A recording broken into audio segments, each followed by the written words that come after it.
Em um mundo fechado e moldado por conceitos desiguais, aqueles que propõem algo que vai além da compreensão são tratados como loucos. E acredito que louco foi uma forte palavra que definiu durante muito tempo o trabalho e a vida de Sigmund Freud. Marcado por uma vida peculiar, Sigmund Freud foi uma das pessoas mais revolucionárias no campo da compreensão humana. Pai de uma das maiores teorias já existentes até hoje, o homem que buscava pela fama e pelo reconhecimento acabou indo muito além do que imaginava, chegando a ser visto como arrogante, egoísta e genial. Sigmund Freud foi sem dúvidas uma das pessoas mais marcantes da história do mundo moderno, e seus trabalhos nos proporcionam conhecimento até hoje, contribuindo cada vez mais na ajuda do tratamento do sofrimento mental, levando paz àqueles que a perderam.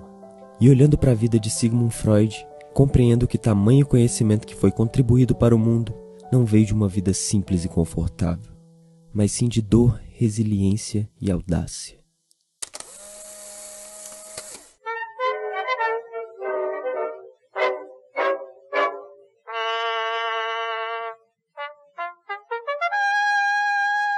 Sigmund Freud nasceu no dia 6 de maio do ano de 1856, na cidade de Freiberg, Morávia, que agora faz parte da República Tcheca. Filho de Jacob Freud e Amalie Nathanson, que por curiosidade era o primeiro filho favorito de sua mãe, se mudou aos 2 anos de idade para a cidade de Lipsia, na Alemanha, e aos 4 anos de idade para a cidade de Viena, na Áustria, devido às situações financeiras da família. Freud não possuía muita amizade com seus irmãos mais novos, mas sempre foi bem próximo da sua mãe, o que contribuiu de forma significativa para o seu desenvolvimento e seus estudos posteriormente. Freud cresceu e se desenvolveu em Viena, e apesar de não existirem muitas informações disponíveis e detalhadas sobre sua infância, pode-se dizer que Sigmund Freud tinha um imenso desejo de realizar algo grande, uma descoberta, uma inovação que pudesse ser reconhecido e, consequentemente, lhe trazer fama. Durante seu desenvolvimento, Freud se interessou bastante em entender como a natureza humana funcionava, e isso fez com que se interessasse imensamente pela medicina. Então, aos 17 anos de idade, no ano de 1873, ingressou na Escola Médica da Universidade de Viena, na qual estudou matérias que posteriormente lhe dariam uma base fundamental para seus trabalhos, como filosofia, fisiologia e zoologia.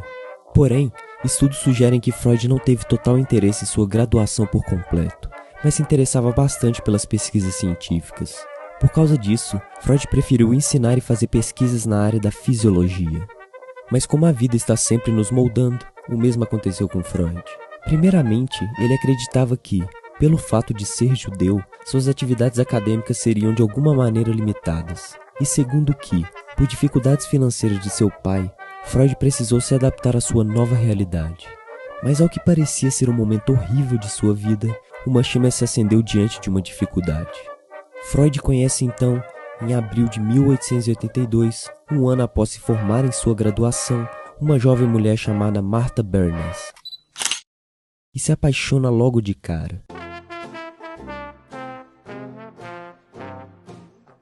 Devido ao seu desejo de estar ao lado de Martha e com suas atuais condições, com muito esforço e relutância, Freud migrou do laboratório para a prática da medicina, se ingressando no Hospital Geral de Viena, no qual teve contato com a área da psiquiatria e dos transtornos psicológicos, e trabalhou lá durante 3 anos seguidos.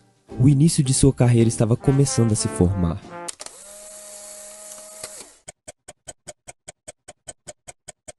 Mas havia muito que se aprender ainda.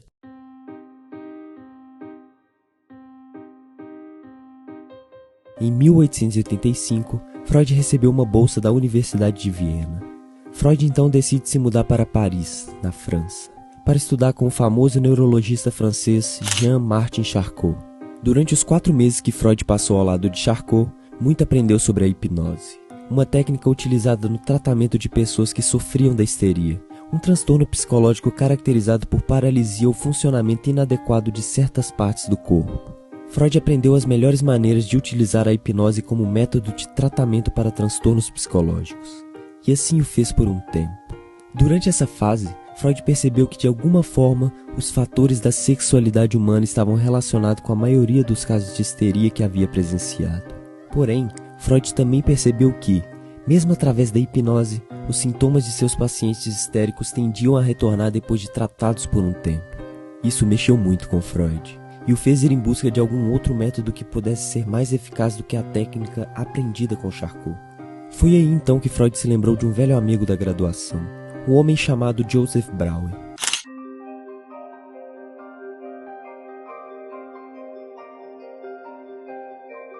Brauer foi um grande parceiro profissional e amigo íntimo de Freud.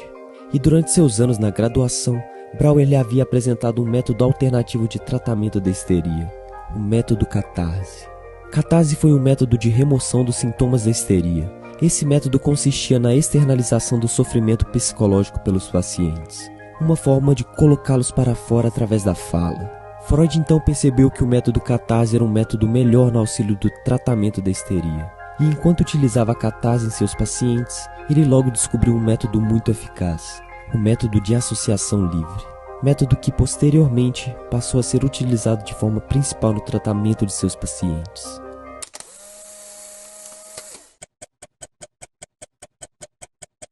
Freud desejava muito ser reconhecido e ser famoso. E sua primeira oportunidade veio no ano de 1884 a 1885. Diante do questionamento das pessoas sobre suas dores, Freud buscou por alguma coisa que pudesse aliviar essa dor.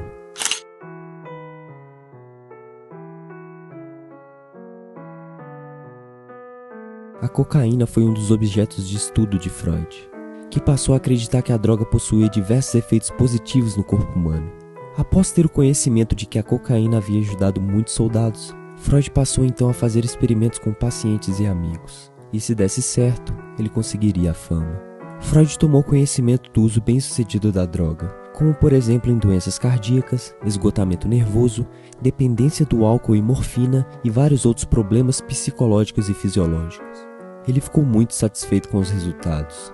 Para ele, a droga tinha um aroma agradável e um efeito incomum nos lábios e na boca. Sigmund Freud, que agora já estava noivo de Martha, estudava como nunca os efeitos da cocaína. Porém, já havia passado um ano que não via sua amada. Então, próximo a concluir seus resultados, Freud decide adiar para ir ao encontro de sua futura esposa.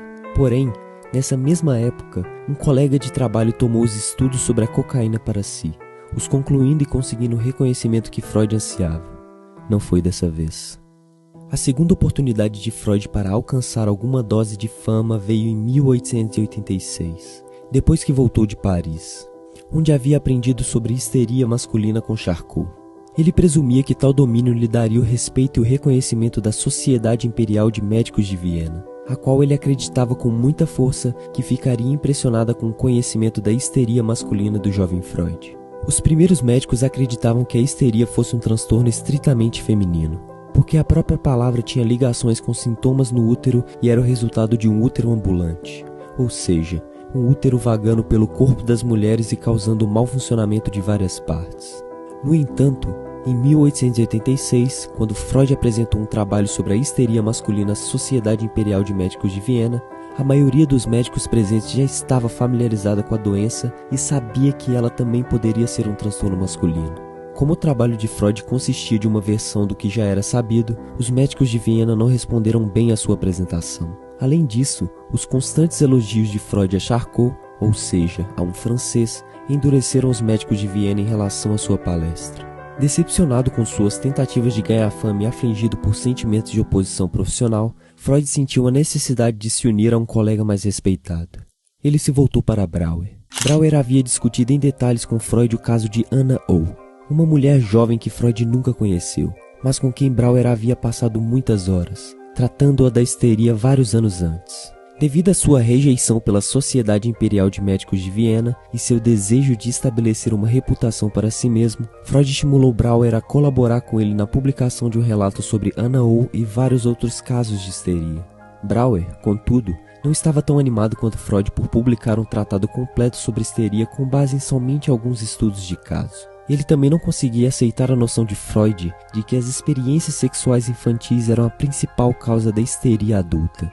Porém, finalmente, e com relutância, Brauer concordou em publicar com Freud estudos sobre a histeria. Nesse livro, Freud introduziu o termo análise psíquica, e durante o ano seguinte, começou a chamar tal abordagem de psicoanálise. Na época da publicação do livro, Freud e Brauer tiveram uma divergência profissional e afastaram-se pessoalmente. Freud então voltou-se para seu amigo Wilhelm Fliess, um médico de Berlim que serviu como um apoio para as ideias em recente desenvolvimento de Freud. Freud e Fliess se tornaram amigos em 1887, mas seu relacionamento ficou mais íntimo depois do rompimento de Freud com Brauer.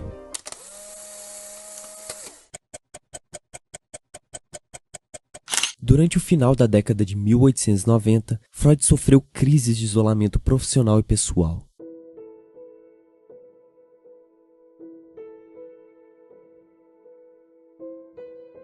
Ele havia começado a analisar os próprios sonhos e, após a morte do seu pai, em 1896, iniciou a prática diária de autoanálise. Apesar da sua autoanálise ter sido um trabalho de toda a vida, ela foi especialmente difícil para ele no final da década de 1890.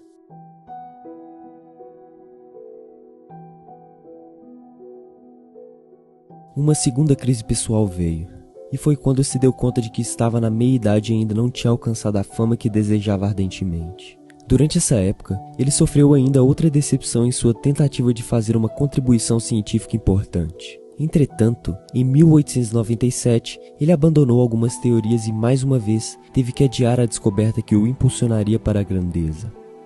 Após abandonar sua teoria, Freud afundou ainda mais em sua crise de meia-idade. Apesar das dificuldades, Freud concluiu seu maior trabalho, escrevendo um livro chamado Interpretação dos Sonhos. Tal obra, concluída em 1899, foi fruto de sua autoanálise, boa parte da qual ele havia revelado ao seu amigo Wilhelm Fliess. O livro continha muito dos próprios sonhos de Freud, alguns até mesmo disfarçados por meio de nomes fictícios.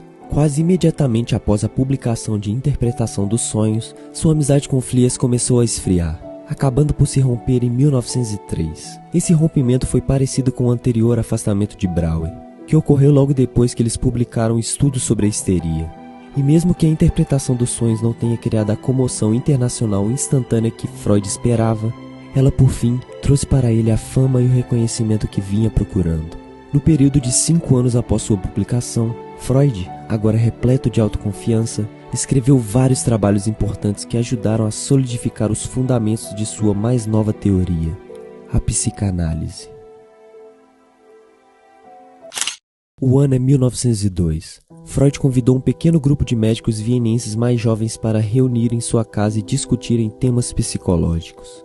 Então, no outono daquele mesmo ano, esses 5 homens, Freud, Alfred Adler, Wilhelm Steckel, Max Kahane e Rudolf Hitler, formaram a Sociedade Psicológica das Quartas-Feiras, com Freud como líder da discussão. Em 1908, tal organização adotou o nome mais formal, Sociedade Psicanalítica de Viena, e em 1910, Freud e seus seguidores fundaram a Associação Psicanalítica Internacional, com Carl Jung de Zurique como presidente. Porém, diante do início de sua grandeza, Freud não havia percebido que existia uma coisa que iria, de certa forma, atrapalhar muito no desenvolvimento de sua carreira.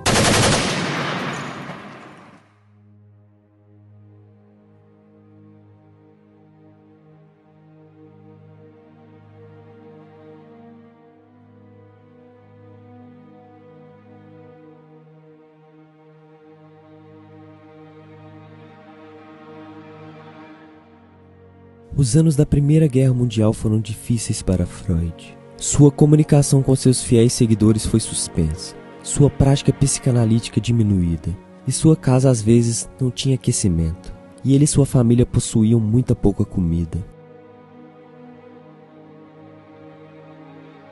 Depois da guerra, apesar da idade avançada e da dor que sofria devido a 33 operações por causa de um câncer na boca, ele fez revisões importantes em sua teoria. Durante os anos seguintes, Freud já era considerado como um grande médico. Pessoas da alta sociedade vinham de longe para poder serem tratadas pelo grande Sigmund Freud. O médico e psicanalista agora revisaria suas teorias, as deixariam mais práticas e faria com que sua obra fosse bem desenvolvida. Mas mesmo diante de um trabalho reconhecido, Freud era judeu, e isso fez com que sua vida se tornasse um inferno.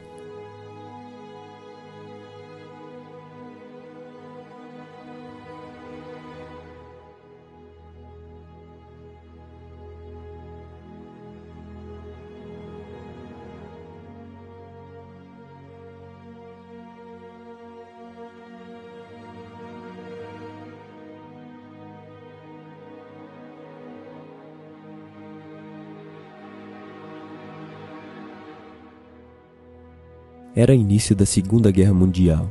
O nazismo nasceu e com ele as perseguições. Freud perdeu 4 das 5 irmãs dos campos de concentração, mas ele próprio conseguiu se salvar da perseguição nazista sobre os judeus. Freud precisou se refugiar na Inglaterra, no ano de 1938, onde encontrou parte do resto de sua família.